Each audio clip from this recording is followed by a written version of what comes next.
नमस्कार, आप देख रहे हैं अलवर न्यूज में आकांक्षा पारिक। नजर डालते हैं आज की सुर्खियों पर। अलवर की रियायती दुकानों पर मिल रहा है सड़ा हुआ गेहूं। एफसीआई के अधिकारी मामले को लेकर बने मूक दर्शक।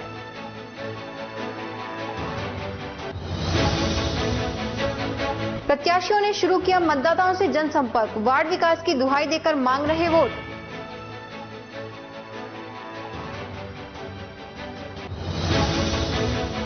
त्योहारों का सीजन शुरू होते ही पुलिस हुई सतर्क। शहर के विभिन्न नाकों पर चेकिंग का दौर हुआ शुरू।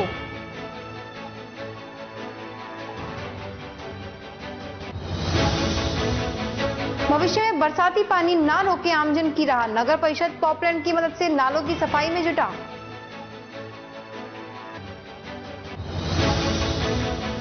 अब खबरें विस्तार से। राज्य व केंद्र सरकार उचित मूल्य की दुकानों के माध्यम से आम आदमी को सस्ता अनाज उपलब्ध कराने का प्रयास करती है। वहीं दूसरी तरफ इन विभागों से जुड़े अधिकारियों की कार्य उदासीनता आदमी को बेहतर अनाज की बजाय सड़ा गला अनाज लेने को मजबूर कर रहे हैं। इन हालातों के बीच अलवर शहर में पिछले कई माह से जहां उचित मूल्य की दुकानों पर इस तरह के गेहूं उपलब्ध होने के चलते उचित मूल्य से जुड़े डीलर उपभोक्ताओं के बीच कहासुनी और मारपीट की घटनाएं आम हो चली है। वहीं स्वयं राशन डीलर भी एफसीआई द्वारा उपलब्ध कराए जा रहे घटिया गेहूं को लेकर भी खासे परेशान है, जिसे लेकर स्वयं राशन डीलरों से जुड़े प्रतिनिधि मानते हैं कि इस तरह का गेहूं आम आदमी तो दूर की बात है, जानवर भी खाना पसंद नहीं करेगा। लेकिन कई बार शिकायत करने के बाद भी जिला प्रशासन से लेकर खाद्य विभाग के उच्च स्तरीय अधिकारियों को इस बात की कोई चिंता नहीं है कि आखिर आम जनता को इतना सड़ा गला अनाज किस तरह व्यतीत कर रहा है। दूसरी तरफ इस बात को लेकर जिला रसद अधिकारी व एफसीआई से जुड़े अधिकारियों को भी कई बार शिकायत की जा चुकी है, लेकिन अब तक कोई सुनवाई नहीं है। ऐसे में उचित मूल्य से जुड़े राशन डीलर किस तरह इस तरह के अनाज को लेकर परेशान हैं, आप हमसे सुन सकते हैं। इस बारे में जो गेहूं की क्वालिटी खराब आ रही है पिछले 4-5 महीने से ही आ रही है, ये इसी महीने नहीं आई है जी। पिछले 5 महीने से लगातार गेहूं की क्वालिटी खराब आ रही है, खाने योग्य नहीं है, काला गेहूं है, सड़ा हुआ गेहूं है, कंदा हुआ गेहूं कट्टों में निकल रहा है जी। और उसके लिए हम बार बार माननीय जिला कलेक्टर महोदय को, माननीय खाद्य सेक्रेटरी महोदय को, माननीय अपने जो एमसीएस साहब है राजस्थान राज्य खाद्य निगम के प्रबंधक महोदय, उनको, माननीय जिला रसद अधिकारी महोदय को लिखित रूप में, मौखिक रूप में और वीडियो के माध्यम से कई बार हम इस चीज की शिकायत कर चुके हैं कि गेहूं की क्वालिटी जो एफसीआई द्वारा आ रही है वो बहुत खराब आ रही है, जिसमें खास तौर से जो रैक पर गेहूं आता है पंजाब का और हरियाणा का, और वो सीधा जो दुकानों पे जाता है अलवर शहर में, जिले में ही ये स्थिति है जी। और वो बिल्कुल भी खाने योग्य नहीं है, इवन जानवर भी उस गेहूं को नहीं खा सकते। अभी मैंने कल ही एमसीएस साहब से, इस महोदय से इस विषय पर बात की थी, तो उन्होंने कहा था कि भाई हम कोशिश करेंगे एफसीआई से इसको बदलवाने की। इस मुद्दे में हमारा उपभोक्ताओं से भी झगड़ा होता है। उपभोक्ता क्योंकि वो उसको तो साफ सुथरा गेहूं चाहिए, गेहूं साफ सुथरा हो, खाने योग्य हो। हम ये नहीं कहते उसको ग्रेडिंग का गेहूं दिया जाए या बहुत ही साफ सुथरा दिया जाए, लेकिन खाने योग्य गेहूं दिया जाए। जो राज्य सरकार, केंद्र सरकार द्वारा जो गेहूं दिया जा रहा है वो खाने योग्य तो हो, लेकिन सड़े हुए गेहूं को, जो मैं आपसे निवेदन कर रहा हूं कि उसको जानवर भी नहीं खा सकते, ऐसा गेहूं कई दुकानों पर आज भी अलवर शहर की दुकानों पर पड़ा हुआ है। जब गाड़ी आए ड्राइवर से और उसके संग जो आते हैं लेबर, उससे कहते हैं भाई ये कट्टा हटा दो, ये गेहूं का खराब है, तो वो मारने पीटने पर उतारू हो जाते हैं, झगड़ा करते हैं। जैसा कि पिछले माह भी इस तरह का शहर में वाकया हुआ था, खुद मेरे साथ भी इस तरह का झगड़ा हुआ है, ऐसी कोई बात नहीं है जी। तो उस बारे में हमने शिकायत की है, लेकिन प्रशासन द्वारा इस पर बहुत जोर से गौर नहीं किया जा रहा है। वो उल्टा उचित मूल्य दुकानदार को ही दबाया जा रहा है कि आप ही इस गेहूं को कैसे भी करके और उपभोक्ताओं में वितरण करें, बाजार से लाके इसको फेंकें, चाहे कुछ भी करें, तो वो संभव नहीं है। उचित मूल्य दुकानदार कैसे बदलेगा उस गेहूं को, बाजार से क्यों लाएगा? इन हालातों को देखने और समझने के बाद आप स्वयं समझ सकते हैं कि राजस्थान सरकार सहित केंद्र सरकार से जुड़ी प्रशासनिक कार्यशैली किस तरह आम आदमी को सड़ा गला अनाज खाने के लिए मजबूर कर रही है। लेकिन इन हालातों के बाद भी क्या जिम्मेदार अधिकारियों के खिलाफ कोई कार्रवाई होगी, यह देखने का विषय रहेगा। राज्य सरकार 2 रुपए मूल्य में गेहूं उपलब्ध कराकर आम जनता का पेट भरना चाहती है, ऐसा सरकार दावा करती है। लेकिन जिस तरह का अनाज अब राशन डीलरों के पास आ रहा है, उसे देखकर आप समझ सकते हैं कि अलवर जिले में जहां पर खासकर लोग डेंगू जैसी बीमारी से ग्रसित हैं, उनको इस तरह के अनाज किस तरह की नई बीमारी दे सकता है। क्या इन हालातों पर प्रशासन लगाम, सरकार इस तरह की लापरवाही से जुड़े जिम्मेदार अधिकारियों के खिलाफ कार्रवाई करेगी, ये देखने का विषय रहेगा। अलवर न्यूज के लिए मैं समर गुप्ता। श्री गोविंद देव परोपकारी ट्रस्ट के सहयोग से राजकीय प्राथमिक विद्यालय बुरे खुर्द में योगाभ्यास कराया गया। विभिन्न प्राणायाम व योगासनों से होने वाले लाभ के बारे में जानकारी देते हुए योग अनुदेशक गीता शर्मा ने बताया कि योग से तन व मन दोनों को स्वस्थ बना सकते हैं। प्राणायाम व आसनों से बड़े रोग के प्रभाव को निरस्त किया जा सकता है। आहार में अंकुरित दालें व देशी गाय का दूध लेने की सलाह देते हुए कहा कि संतुलित व शाकाहारी भोजन मानव शरीर को उत्साहवर्धक, बलवर्धक बनाने के साथ रोग प्रतिरोधक क्षमता बढ़ाने में भी सहायक है। योगा सेशन में एक्यूप्रेशर चिकित्सा पद्धति की जानकारी दी गई। इस अवसर पर प्रधानाध्यापक रीना मीना, भवानी शंकर शर्मा, मनोज यादव, कपिल नारोलिया, अकरमदीन खान, अमित बैरवा, ममता यादव, शबनम, भरत नागराज शर्मा व विशाल आदि छात्र छात्राएं सहित अध्यापकगण मौजूद रहे। अक्सर सड़क सुरक्षा सप्ताह के दौरान 2 पहिया वाहन चालकों के हेलमेट लगाए जाने की जानकारी सरकार व जिला प्रशासन सहित पुलिस देती हुई दिखाई देती है और इस दौरान कई शिक्षण संस्थान व शैक्षिक योग्यता से जुड़े लोग भी हेलमेट के महत्व को दुपहिया वाहन चालकों के लिए बेहद जरूरी बताते हैं। लेकिन वहीं दूसरी तरफ अलवर जिले के राजऋषि महाविद्यालय से जुड़े शैक्षणिक व्यक्तित्व के धनी लोग भी हेलमेट लगाए जाने की स्थितियों में मात्र कुछ रुपयों के चलते बदलाव करने की सोच रहे हैं। यानी एक तरफ सरकार कह रही है कि हेलमेट लगाए जाना वाहन चालकों के लिए बेहद जरूरी है, वहीं दूसरी तरफ इस महाविद्यालय से जुड़े प्रिंसिपल कह रहे हैं कि 2 पहिया वाहन के कॉलेज परिसर वाहन के साथ हेलमेट रखे जाने को लेकर पार्किंग से जुड़े ठेकेदार द्वारा पैसा वसूला जाना भी जायज है, जो अपने आप में काफी चौंकाने वाला है, क्योंकि अक्सर वाहन चालकों को अलवर में दुपहिया वाहन चलाए जाने के दौरान हेलमेट लगाया जाना न सिर्फ नियमानुसार जरूरी होता है, वाहन चालक की दुर्घटना के वक्त जान बचाने को लेकर भी कारगर कदम है। लेकिन दूसरी तरफ अलवर शहर में स्थित राजऋषि कॉलेज में परीक्षा देने आ रहे विद्यार्थियों को हेलमेट लगाने से जुड़े नियमों की पालना किया जाना भी जेब पर भारी पड़ रहा है, क्योंकि एक तरफ जीवन सुरक्षा के लिए वाहन चलाते समय हेलमेट जरूरी होता है, वहीं दूसरी तरफ समय से परीक्षा केंद्र पर पहुंचने को लेकर दुपहिया वाहनों के उपयोग के दौरान हेलमेट लगाए जाना भी जरूरी बन चुका है। लेकिन इन सब के बीच जिस तरह से कॉलेज प्रशासन से जुड़े पार्किंग ठेकेदार द्वारा वाहनों की पार्किंग से जुड़े शुल्क के साथ साथ हेलमेट का भी अतिरिक्त शुल्क लिया जाना परीक्षार्थियों के लिए बड़ी विडंबना का कारण बन जाती है, जिसके चलते हर दिन परीक्षा के दौरान 10 रुपए अतिरिक्त पार्किंग शुल्क के हेलमेट रखे जाने को लेकर परीक्षार्थियों का चुकाए दृष्टिकोण से सही नजर नहीं आता है। लेकिन लगता है शैक्षणिक संस्थानों से जुड़े लोगों को भी परीक्षार्थियों की जान से ज्यादा हेलमेट रखे जाने का शुल्क लिया जाना जरूरी लगता है, जिसकी सच्चाई आप देख और सुन सकते हैं।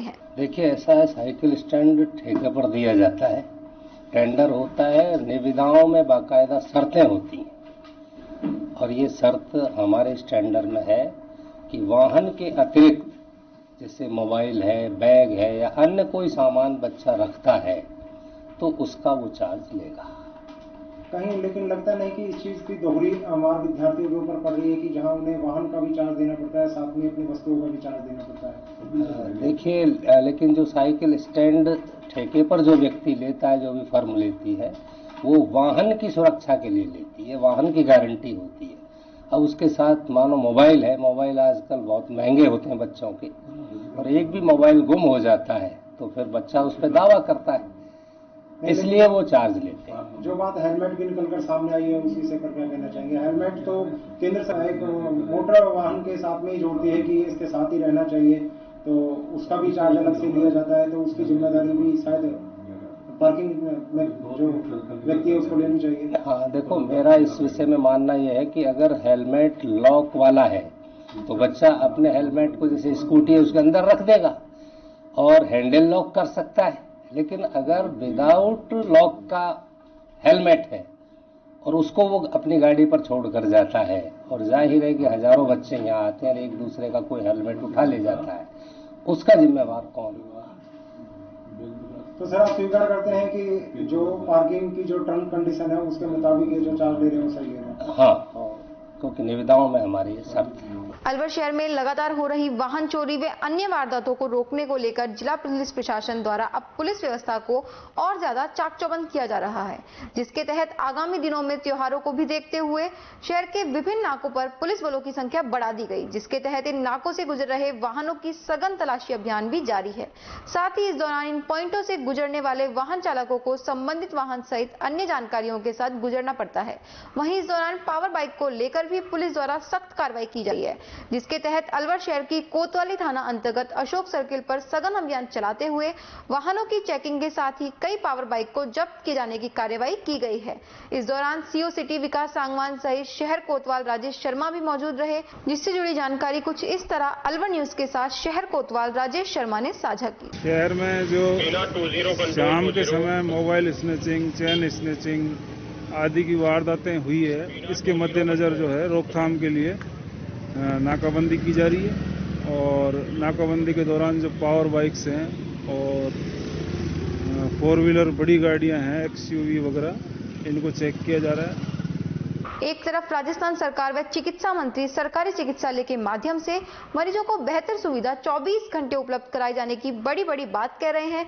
दूसरी तरफ अलवर जिले से जुड़े मालाखेड़ा के एक स्वास्थ्य केंद्र में इमरजेंसी से जुड़े डॉक्टरों की कार्य उदासीनता मरीजों के लिए परेशानी का सबब बन रही है, जिसके चलते सामुदायिक स्वास्थ्य केंद्र मालाखेड़ा के आपातकालीन चिकित्सा सेवा से जुड़े चिकित्सक डॉक्टर आकाश रतिया के अस्पताल में मौजूद नहीं होने से मरीजों को बिना उपचार के ही अपने घर लौटना पड़ रहा है, जबकि इन चिकित्सक महोदय की रात्रि ड्यूटी करने के भी आदेश जारी हैं। लेकिन आपातकालीन चिकित्सक रूम नंबर 3 में शनिवार समय अवधि के बाद ताला लटका हुआ मिला, जिसके चलते अस्पताल में आने वाले उपचार के ही या तो फिर घर लौटना पड़ा या फिर मरीज की स्थिति गंभीर होने पर निजी अस्पताल की तरफ जाना उनकी मजबूरी बनती दिखाई दी। इस दौरान अस्पताल में भर्ती मरीजों की देखभाल भी कंपाउंडर भरोसे ही नजर आई। ऐसे में वार्ड में भर्ती मरीजों को यदि कोई अचानक चिकित्सक की जरूरत पड़ जाए तो उनकी सुध लेने वाला भी कोई चिकित्सक मौजूद नहीं था। यानी कुल मिलाकर इस दौरान मरीज की जान भगवान भरोसे थी। यदि मरीज को उपचार के दौरान किसी गंभीर स्थिति से गुजरना पड़ जाता तो डॉक्टर सर लापरवाही बहुत बरत रहे हैं। 3 बजे से डॉक्टर एक भी नहीं है इमरजेंसी में। मेरा मरीज है जो उल्टी कर रहा है बार, उसको कंपाउंडर साहब ने इंजेक्शन लिख के दिया, जब उसको लगवाया। बाकी कोई ज्यादा से ज्यादा लापरवाही हो रही है, मरीज बहुत परेशान है। यहाँ डॉक्टर साहब नहीं है, मतलब डॉक्टर साहब नहीं है 3 बजे से।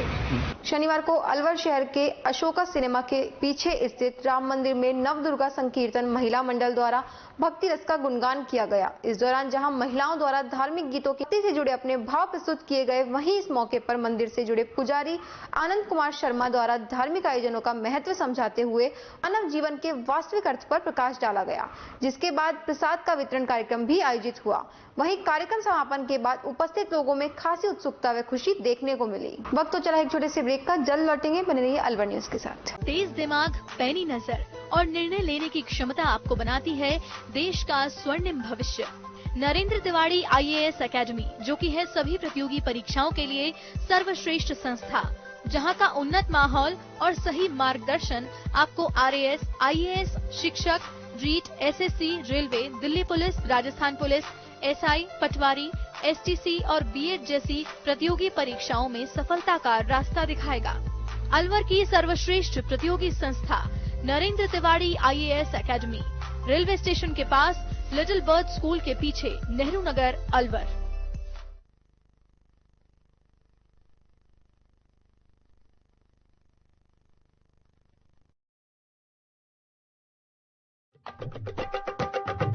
आपके शहर में छाई खुशियां हैं अपार, सखी दूध भंडार आया आपके द्वार। आपके शहर में छाई खुशियां हैं अपार, सखी दूध भंडार आया आपके द्वार। आया आया देखो ताजा दूध, गुणकारी और गाय भैंस का दूध आया। भाइयों और बहनों आपके शहर में पहली बार सखी ताजा दूध की आई है बहार। स्वचालित मशीन द्वारा हो रही है रोज दूध की सप्लाई। आओ हम सब दूध खरीदें, इसमें कैसी कठिनाई। हर स्तर पर होती गुणवत्ता की जांच, ताकि आपके स्वास्थ्य पर नहीं आए कोई आंच। आया आया देखो ताजा दूध आया, गुणकारी और गाय भैंस का दूध आया। भाइयों और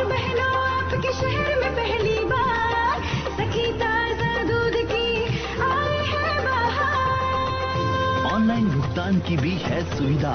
एडवांस बुकिंग में भी जरा नहीं है दुविधा। आपकी सेवा लक्ष्य हमारा, हर घर दूध पहुंचाए ये उद्देश्य हमारा। ताजा दूध आया, गुणकारी और गाय भैंस का दूध आया। आओ हम शहरी महिलाएं कदम उठाएं, ग्रामीण महिलाओं को सशक्त बनाएं।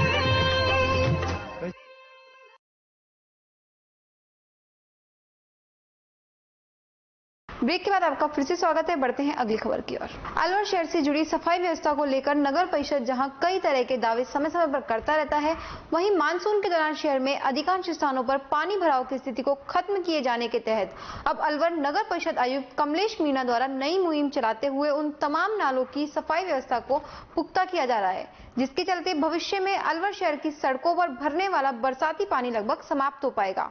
साथ ही अलवर नगर परिषद पॉपलाइन मशीन के माध्यम से अलवर शहर के हीराबाग से होकर 200 फीट बाईपास तक जाने वाले उस 60 फुट के नाले को भी साफ करने का प्रयास कर रही है, जिसमें लंबे समय से कचरा व गंदगी भरा होने के चलते अधिकांश नालों से जुड़ा पानी शहर से बाहर निकलने में हर बार नाकाम हो जाता है।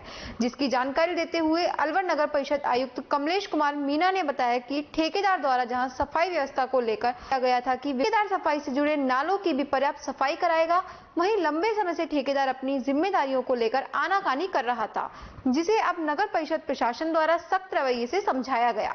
तब ठेकेदार द्वारा आप पॉपलाइन मशीन के माध्यम से नालों की सफाई सुचारू की गई है, जिसके चलते भविष्य में अलवर शहर के विभिन्न मार्गों पर भरने वाला बरसाती पानी मिलने की संभावना लगभग समाप्त हो जाएगी। परिषद अलवर द्वारा जो शहर का मुख्य नाला है, जो कि हीराबाग से होते हुए 200 फीट बाईपास रोड पर जाता है, पूर्व की मीटिंग में भी श्रीमान जिला कलेक्टर महोदय द्वारा इस नाले की सफाई के लिए कहा गया था। पूर्व में यहाँ टेंडर कर दिए गए थे, लेकिन मशीन की उपलब्धता न होने की वजह से सफाई नहीं हो पा रही थी।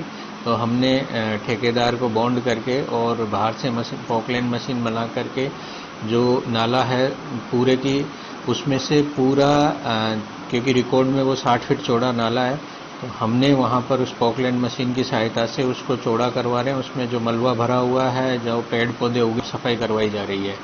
अभी 2 दिन ही हुए हैं, जिसमें हमने करीबन 150 मीटर के आसपास उसको साफ करवा दिया गया है। आगे भी ये जितना भी जहाँ पे भी कच्चा नाला है, इसके संपूर्ण नाले को हम साफ करवाने की कार्रवाई कर रहे हैं। कोटकाजिम उपखंड के नजदीकी गांव लाडपुर में स्थित बाबा सोमनाथ धाम आश्रम में चांदनी चौथ का कार्यक्रम मनाया गया।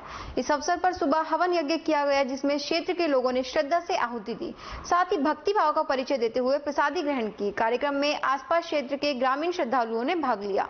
कोरोना गाइडलाइन के मद्देनजर इस बार बाहर के श्रद्धालु अधिक संख्या में नहीं पहुंच पाए। इस अवसर पर प्रसाद वितरण का आयोजन भी किया गया, जिसमें श्रद्धालुओं ने प्रसादी ग्रहण की और मधुरवाणी सत्संग कार्यक्रम का लुत्फ उठाया। इसी के साथ खबरों में वक्त तो चला है एक छोटे से ब्रेक का, जल्द लौटेंगे, बने रहिए अलवर न्यूज के साथ।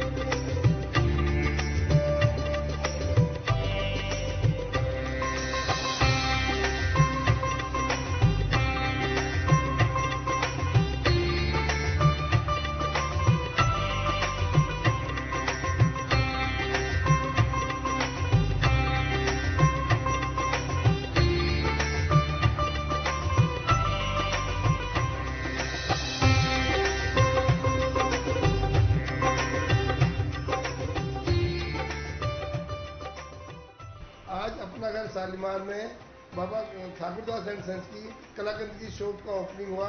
इसके लिए मैं अभिषेक कनीदर जी को बहुत बहुत शुभकामना और मुबारकबाद देता हूँ। मैं यहाँ पर रहने वाले 4000 परिवारों को जो उनका विख्यात मिल्क केक है वो सबको मिलेगा, अच्छी वैरायटी मिलेगी और इसी के साथ शुभकामना देते हुए उनका व्यापार खूब बढ़े। अमेरिका तक जाने वाला कलाकंद अब आ गया है अपरागढ़ शालीमार में। आप सबको मुबारक हो। अपरागढ़ शालीमार में आ गया है बाबा ठाकुरदास का कलाकंद, जो कि अमेरिका तक जाता है।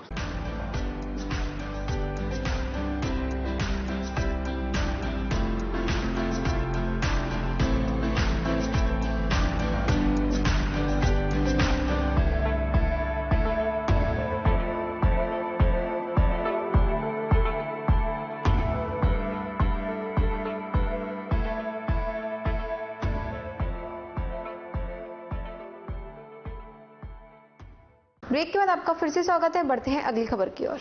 जिले के रैणी कस्बे से शिव युवा मित्र मंडल के तत्वाधान में मेहंदीपुर बालाजी के लिए पदयात्रा 11 अक्टूबर को रवाना होगी।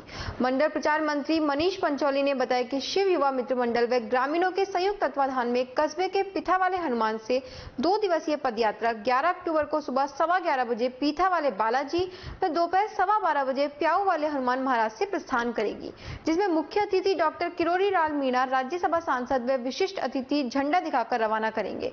यह पदयात्रा सोमवार को बालाजी धाम पहुंचेगी। मंगलवार को प्रातरू बालाजी धाम पर विधि विधान से पूजा अर्चना कर भंडारा व प्रसाद वितरण कार्यक्रम आयोजित किया जाएगा। यह जानकारी भाजपा मंडल महामंत्री व शिव युवा मंडल के प्रचार मंत्री मनीष पंचौली ने दी। इस अवसर पर नागराज शर्मा, मनोज धमलेडिया, अनिल शर्मा, दीपक जागा, ललित शर्मा, नमो नारायण शर्मा, डिम्पी बंटी सहित अनेक लोग मौजूद थे। राष्ट्रीय पुलिस सेना के प्रदेश संयोजक करण गहलोत की अनुशंसा पर प्रदेश अध्यक्ष भरत लाल सैनी ने खैरतल निवासी श्याम सैनी को किशनगढ़ तहसील अध्यक्ष पद पर नियुक्त किया है।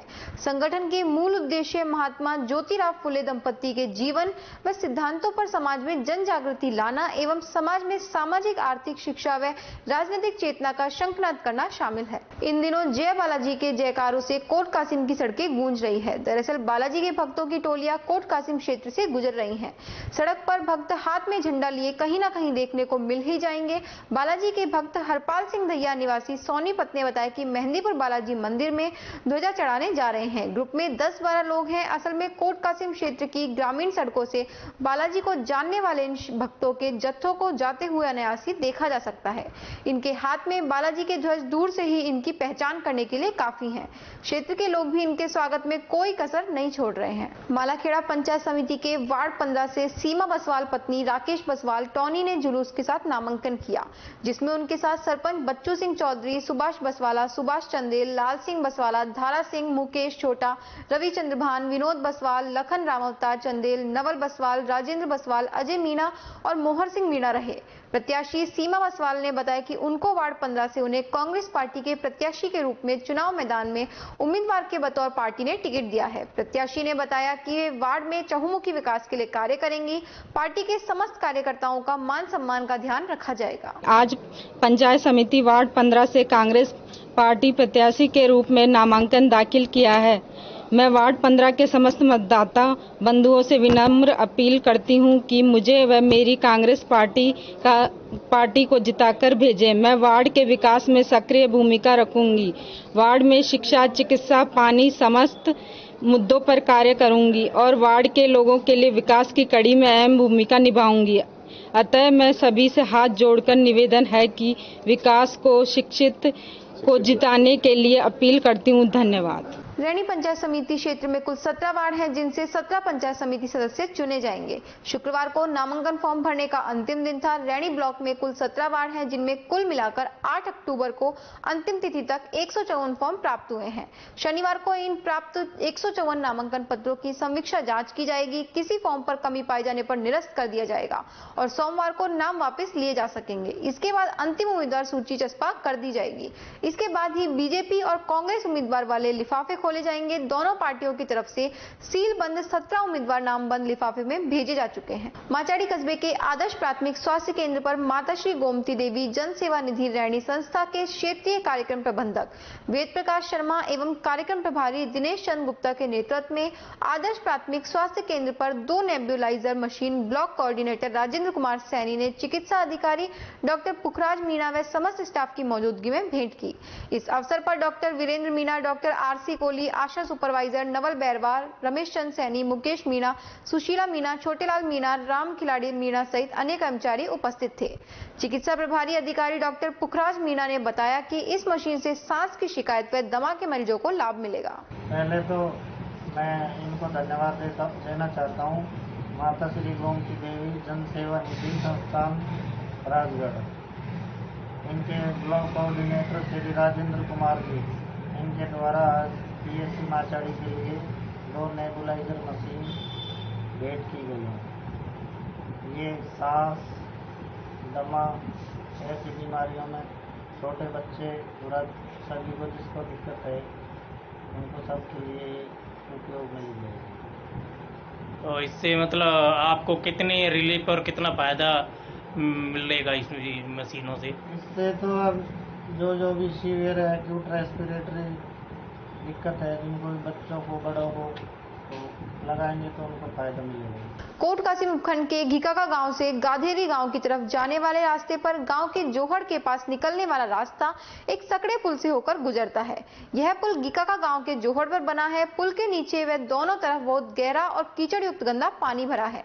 यह पुल इतना सकड़ा है कि पुल के ऊपर से 2 गाड़ियां एक दूसरे को क्रॉस नहीं कर पाती। पुल पर किसी भी प्रकार की सुरक्षा की या दीवार या सेफ्टी रेलिंग नहीं लगी हुई है। साथ ही दोनों ही तरफ ऐसा कोई संकेतक भी नहीं लगा हुआ जिससे वाहन चालकों को इस खतरे की जानकारी मिल सके, जिससे सावधानी पूर्वक पुल से होकर गुजर सके। पंचायत चुनावों का दौर चल रहा है, ऐसे में प्रत्याशियों की प्रचार प्रसार के दौरान गाड़ियां इधर से जरूर गुजरेंगी। ऐसे में इस जगह पर कभी भी बड़ा हादसा हो सकता है। इस पर सेफ्टी दीवार या रेलिंग होनी चाहिए जिससे होने वाली संभावित दुर्घटना से बचा जा सके। प्रशासन को इस ओर ध्यान देकर इस समस्या के निराकरण की तरफ जल्द कदम उठाना चाहिए। कोट कासिम उपखंड के जोड़िया गाँव में चल रही भागवत कथा में ग्रामीण भक्ति भाव से कथा का श्रवण कर रहे हैं। यह कथा जोड़िया में स्थित मंदिर के नवनिर्मित सत्संग भवन में चल रही है। सनद रहे भागवत कथा सुनने से होती है बुद्धि की शुद्धि और यदि इसका श्रवण नित्य प्रति किया जाए तो स्वास्थ्य संबंधी कष्ट अपने आप दूर हो जाते हैं। भक्त सुबह शाम आकर मंदिर में पूजा अर्चना भी करते हैं और आरती के बाद प्रसाद वितरण का कार्यक्रम होता है। जय श्री राधे। मैं धर्मशरण ब्रजवासी बाबा वृंदावन से, हम ग्राम जोड़िया में आए हुए हैं। शिव मंदिर, प्राचीन मंदिर जो ठाकुर जी का मंदिर है, उसमें साध्वी के द्वारा भागवत कथा का आयोजन किया जा रहा है, जिसमें समस्त साधु संतों का सहयोग परम पूज्य बाबा श्रद्धानाथ जी के सानिध्य में ये कार्यक्रम किया जा रहा है। ये धर्म आयोजन जन कल्याण हेतु जन जागृति के लिए किया जा रहा है। सबका है, पूरी बस्ती का है, आसपास के क्षेत्रों का है। ये आयोजन लगातार 9 दिन के लिए किया जा रहा है, जिसमें सभी लोग पधारें। सभी का स्वागत है। जय श्री राधे। त्योहारी सीजन आते ही दुकानों में शोरूम का उद्घाटन की शुरुआत हो चुकी है। वहीं साथ ही प्रेस्टीज से संबंधित आइटम का शोरूम गोपाल टाकिस के पास देना बैंक के सामने खोला गया है, जिसके संचालक महेश खंडेलवाल ने बताया कि प्रेस्टीज से संबंधित सारे उपकरण हमारे पास हैं और साथ ही संबंधित उपकरणों के साथ उचित उपहार भी दिया जा रहा है। वह मार्केट में कम रेट में उपकरण मिलते हैं। आज प्रेस्टीज एक्सक्लूसिव शोरूम का शुभारंभ किया गया है अलवर शहर में पहली बार। अलवर का पहला प्रेस्टीज का एक्सक्लूसिव कंपनी आउटलेट है। इसमें सारी रेंज मिलेगी। प्रेस्टीज कंपनी की जो भी सारी रेंज है वो सारी आपको अवेलेबल होगी। साथ में अभी जो नया दिवाली ऑफर आया है कंपनी की तरफ से वो भी आपको मिलेगा। जैसे प्रेशर कुकर्स के साथ में बॉटल्स का गिफ्ट है और वेजी कटर गिफ्ट में है। मिक्सर्स के साथ में इलेक्ट्रिक केटल गिफ्ट में है और गैस चूल्हे के साथ में आपकी इलेक्ट्रिक मल्टी कुकर गिफ्ट है और ऐसे चिमनी के साथ में गैस स्टोव का गिफ्ट है। वैक्यूम क्लीनर में और भी कई सारे ऑफर्स हैं जो कि कस्टमर्स यहाँ पर आके और अपना अनुभव पा सकते हैं। क्या लगता है त्योहारी सीजन पर पिछले 3 साल से विगत कारोबार लगभग कम था, लेकिन अभी त्योहारी सीजन पर आपने शुभारंभ किया है तो कितना कुछ उम्मीद है कि बाजार उठेगा और ग्राहकों का उत्साह किस तरीके का? कंपनी में अब नए नए प्रोडक्ट्स आए हैं तो यहाँ पे वैरायटी भी ज़्यादा है। तैयारियाँ की है लास्ट 3-4 साल से। जैसे कई सारा कस्टमर का फुटफॉल नहीं था, अब लोगों को रोजगार फिर से मिलने लगा है। लोगों के पास में थोड़ा पैसा आया है, जो है परचेज कर रहे हैं लोग। तो उसको देखते हुए हमारा एक्सपेक्टेशन है कि दिवाली अच्छी जाएगी और सीजन में हम बहुत अच्छा काम करेंगे। क्या क्या मटेरियल लेकर आए हैं बाजार में? हमारे पास में प्रेस्टीज कंपनी की सारी रेंज है। Mixer grinders, induction cooktop, gas stove, chimney, pressure cookers, cookware में सारी रेंज है। बॉटल क्लीनिंग आइटम्स, सीडी, झाड़ू, क्लीनर्स। क्या लगता है त्योहारी सीजन में इस समय जो आपने शुभारंभ किया है उसका कितना फायदा मिल पाएगा आपको भी, आमजन को भी, जिस तरीके से आपने उपहार निकाले हैं ग्राहकों के लिए? सारी वैरायटी है तो इसमें फायदा मिलेगा। निकाले हैं ये कस्टमर्स को देखते हुए ही निकाले हैं हमने, ताकि कस्टमर को जो है डिस्काउंट के साथ साथ एक और कुछ नया उनको साथ में दिया जाए ताकि वो ज़्यादा से ज़्यादा अट्रैक्ट हो हमारे प्रोडक्ट्स की तरफ। पंचायत चुनाव के लिए कांग्रेस एवं भाजपा ने सभी 25 सीटों पर अपने प्रत्याशियों की घोषणा करते हुए रिटर्निंग अधिकारी को अपने अपने सिंबल सौंपे। कांग्रेस के पूर्व जिला उपाध्यक्ष अवधेश बैरवा ने बताया कि कांग्रेस ने विधायक बैरवा के निर्देशन में वार्ड 1 से बबली गुजर, 2 से सोहन लाल जाटव, 3 से अजीराम जाटव, 4 से रत्ती देवी, 5 से घनश्याम दत्त जोगी, 6 से हरिश्चंद्र मीणा, 7 से कमलेश, 8 से मुकेशी, 9 से पूनम कुमारी, 10 से रुक्मणी, 11 से रोहताश मीणा, 12 से वसंता राम मीणा, 13 से अंतेश जैन, 14 से विद्या देवी, 15 से किरण, 16 से धाराचंद सैनी, 17 से किशन प्यारी, 18 से राम अवतार, 19 से दुलारी, 20 से गायत्री शर्मा, 21 से गजराज गुजर, 22 से रेणु देवी, 23 से जयप्रकाश दीक्षित, 24 से मनीषा सैनी, 25 से सावित्री देवी को टिकट दिया है।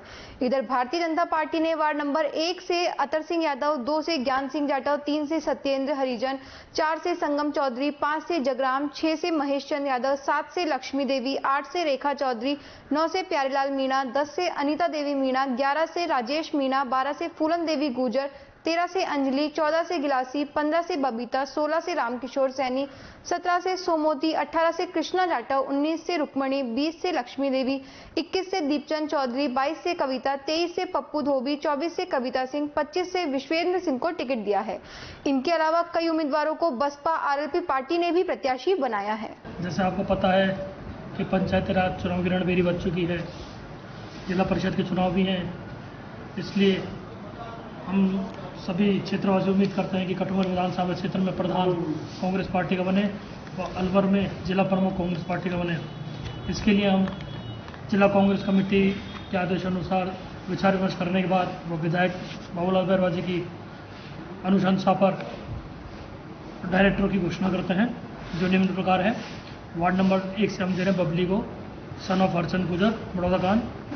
2 नंबर से सोहनलाल जाटव नगली बवाना, 3 राम से अर्जीराम जाटव गंजपुरा, 4 नंबर वार्ड से रंती देवी ओम प्रकाश, 5 नंबर से घनश्याम दत्त योगी जी, 6 नंबर से हरीशचंद मीणा, 5 नंबर से Kamlesh wife of Ram Prasad, 8 number से Mukeshi son of wife of Jaldari, 9 number से Poonam Kumari wife of Bharatlal, 10 number से Rukmani wife of Lekhraj, 11 number से रोहितास कुमार मीणा, 12 नंबर से वसंतरा मीणा, 13 नंबर से अमतेश जैन, 14 नंबर से Vidya Devi wife of Prakash Meena, 15 number से किरण वाइफ ऑफ हरी सिंह,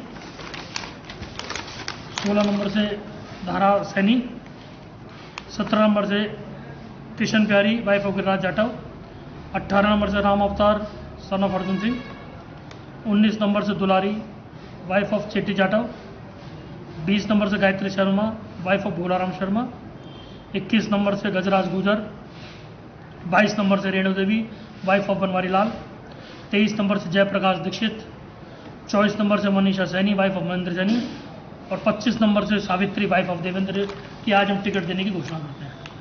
रामगढ़ पंचायत समिति के वार्ड नंबर 18 ग्राम पंचायत बगड़ राजपूत से कांग्रेस पार्टी के प्रत्याशी के रूप में एसडीएम रामगढ़ को शिक्षित, ईमानदार और बेदाग छवि के युवा नेता अनूप बबली पंडित ने अपना नामांकन फॉर्म जमा कराया। बैंक ऑफ बड़ौदा ने जन सुरक्षा कैंप का आयोजन किया। टपुकड़ा क्षेत्रीय कार्यालय अलवर ने बैंक ऑफ बड़ौदा की विभिन्न शाखाओं में जन सुरक्षा योजना के अंतर्गत कैंप का आयोजन किया। कार्यक्रम में कार्यालय जयपुर से एनडीजीएम बीएल मीणा, क्षेत्रीय प्रमुख अलवर राजेश कुमार शर्मा ने ग्रामीणों व सभी बैंक मित्रों को पीएमजेजेबीवाई, पीएमएमएसबीवाई और एपीवाई स्कीम के लाभ के बारे में विस्तार से बताया और बैंक मित्रों को जन सुरक्षा कैंपेन के लिए लोगों को जागरूक करने का व अधिक से अधिक ग्राहकों को इन योजनाओं से जोड़ने का संदेश दिया। अलवर क्षेत्र में आयोजित कैंप 1250 सुरक्षा बीमा एवं जीवन ज्योति बीमा योजना के खाते एनरोल कराए गए। इस कैंप में शाखाओं ने एमएसएमई एवं कृषि क्षेत्र में 2.5 लाख रुपए के लोन भी स्वीकृत किए। कैंप के दौरान ही स्वीकृत लोन के दस्तावेज ग्राहकों को सौंपे गए। ये जो ब्रांच है ये अलवर रीजन क्षेत्र में ही आती है और आज हमने जो ये प्रोग्राम रखा है ये कस्टमर आउटरीच भी था और साथ में जो गवर्नमेंट ऑफ इंडिया की जो स्कीम्स हैं जो कि सोशल कवरेज के लिए है, पब्लिक के लिए, उसके लिए थोड़ा सा पॉपुलराइज करने के लिए हमने बीसी भाइयों को बुलाया था जो बैंक मित्र है जो हमारे लिए काम कर रहे हैं। इसके माध्यम से हम चाहते हैं कि गांव-गांव के अंदर इस तरह की स्कीमें पॉपुलर हों। साथ में क्रेडिट आउटरीच का पर्पज़ जो था वो पर्पज़ ये था कि हम लोग यहाँ पे अपनी जो स्कीम्स हैं क्रेडिट की, चाहे वो एग्रीकल्चर है, चाहे रिटेल है या एमएसएमई, क्योंकि सभी का स्कोप सब जगह मिल जाता है, उसके लिए थोड़ा सा लोगों से बात करने के लिए हमने ये प्रोग्राम रखा था। मैं बताना चाहूँगा आपको कि जब ये फेस्टिव सीजन शुरू हुआ है उसमें बैंक ऑफ बड़ौदा ने अपने रेट ऑफ इंटरेस्ट बहुत कंसेशनल कर दिए हैं। हाउसिंग लोन हम लोग 6.50 से स्टार्ट कर दिया है, जो कि बहुत ही रीजनेबल और मैं ये कहूँगा कि नेशनलाइज बैंकों के अंदर सबसे लोएस्ट रेट है। और इसके अलावा कार लोन पे भी हमने रिडक्शन दिए हैं, प्रोसेसिंग चार्ज और सब फीस माफ़ कर दी है इन दिनों के लिए। तो इन चीज़ों को भी पॉपुलर करना चाहते हैं। साथ में एग्रीकल्चर और MSME के लिए जो रेट रिडक्शंस मिले हैं उनको पॉपुलर करना चाहते हैं, ताकि मैक्सिमम लोग फेस्टिव सीजन के अंदर इनको यूज करें। और सोशल जो स्कीम्स हैं, जो जिसमें PMJJY, PMSBY और अटल पेंशन, ये तीनों ही स्कीमों को, क्योंकि गवर्नमेंट ऑफ इंडिया की स्कीम्स हैं और अभी DFS की तरफ से बिल्कुल गाइडलाइंस है कि हम सैचुरेशन तक लेके जाना है। और जबकि हम लोग देख रहे हैं कि अभी जो कवरेज मिला है वो बहुत कम है इस तरह की चीज़ों का कवरेज। तो इसको सैचुरेशन पर लाना है तो डेफिनेटली इसको एक बड़ा माध्यम बनाना पड़ेगा, चाहे वो हमारी ब्रांचेस के माध्यम से जाएँ, चाहे हम BC के माध्यम से जाएँ या आम पब्लिक के माध्यम से जाएँ। जब तक लोगों में अवेयरनेस नहीं आएगी इन स्कीमों को हम इतना पॉपुलर नहीं कर पाएंगे। आपके माध्यम से मैं यही कहूँगा कि इन स्कीमों में भी मैक्सिमम लोग कवर करें अपने आप को। और फेस्टिव सीजन में अगर उनकी कोई भी ज़रूरत है, चाहे वो गोल्ड लोन के थ्रू पूरी करें, एग्रीकल्चर के थ्रू, रिटेल के थ्रू, हाउसिंग और कार लोन, जिसमें हम लोग लोएस्ट रेट और बिना प्रोसेसिंग के दे रहे हैं, डेफिनेटली बैंक ऑफ बड़ौदा के द्वारा उनको स्वागत है। और हमारी किसी भी नियर बाई ब्रांच में वो कांटेक्ट कर सकते हैं और डिजिटल माध्यम से भी वो अपनी लीड्स हमारे वेबसाइट पर डाल सकते हैं, ताकि हमारे लोग संपर्क कर लें कि उसको किस तरह का लोन चाहिए। और बैंक ऑफ बड़ौदा डिजिटल के लिए बिल्कुल एकदम पॉपुलर और डेडिकेटेड। पंचायत समिति मुंडावर के अंतर्गत आने वाले 25 वार्डों के लिए नामांकन भरने आए उम्मीदवार अपने समर्थकों के साथ उपखंड अधिकारी कार्यालय पहुंचे। भाजपा व कांग्रेस उम्मीदवारों सहित निर्दलीयों ने भी नामांकन भरा। उपखंड अधिकारी पंकज बड़गुजर ने बताया कि शांतिपूर्ण तरीके से नामांकन पूर्ण हुआ। थाना अधिकारी लक्ष्मीकांत शर्मा ने मैं पुलिस जाब्ता के व्यवस्था को बनाए रखा।